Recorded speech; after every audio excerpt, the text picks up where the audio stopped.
பெரியபாளையம் பவானியம்மன் ஆலயத்தில் 5வது வார வழிபாட்டிற்காக திரண்ட பக்தர்கள் கூட்டம் காரணமாக பெரியபாளையத்தில் கடும் போக்குவரத்து நெரிசல். ஆம்புலன்ஸ் வாகனமும் போக்குவரத்து நெரிசலில் சிக்கி அவதி.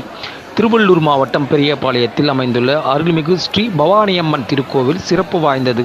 சுயம்புவாக எழுந்தருளிய அம்மனை வழிபட ஆடி மாதத்தில் பல்லாயிரக்கணக்கான பக்தர்கள் பெரியபாளையம் வந்து செல்வது வழக்கம். ஆடி மாதம் முதல் வாரம் தொடங்கி 14 வாரங்கள் இந்த பெரியபாளையம் பவானியம்மன் ஆலயம் விழா கோலாகலம் பூண்டிருக்கும். ஆடி மாதம் முடிந்து ஆவணி மாதம் தொடங்கினாலும் பெரியபாளையம் பவானியம்மன் கோவிலில் 5வது வாரம் வழிபாட்டிற்காக ஏராளமான பக்தர்கள் திரண்டு சுவாமி தரிசனம் செய்து வருகின்றனர். திருவள்ளூர் மாவட்டமின்றி சென்னை, காஞ்சிபுரம், செங்கல்பட்டு, திருவண்ணாமலை உள்ளிட்ட பல்வேறு மாவட்டங்களிலிருந்தும் ஆந்திரா, தெலுங்கானா போன்ற அண்டை மாநிலங்களிலிருந்தும் ஏராளமான பக்தர்கள் சொந்த வாகனங்களிலும் வந்து பெரியபாளையம் பவானியம்மனை தரிசனம் செய்து செல்கின்றனர். 5வது வார வழிபாட்டிற்காக பெரியபாளையம் பவானியம்மன் ஆலயத்திற்கு பக்தர்கள் வருகையால் பெரியபாளையம் சுற்றுப்பகுதியில் கடும் போக்குவரத்து நெரிசல் ஏற்பட்டுள்ளது.